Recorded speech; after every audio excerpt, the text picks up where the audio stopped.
Tukaingia kwa ofisi ya kifahari, kanishika mkono kanikalisha kwa kiti, kaniangalia kwa macho na kuniambia, Jimmy Gates, let me tell you the truth.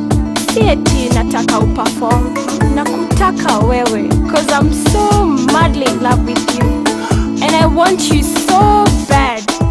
Kanifungulia mfuko mkubwa mweusi, kutizama ndani umejazwa na mapesa, kajasho kepesi kanitoka aise, na mwili wangu wote ukatetemeka. Kwa muda mimi nikasita sita, nikaanza kufikiria mashida zangu. Sauti kwa moyo kaniambia kwatua, nikaanza kuona vile ningeta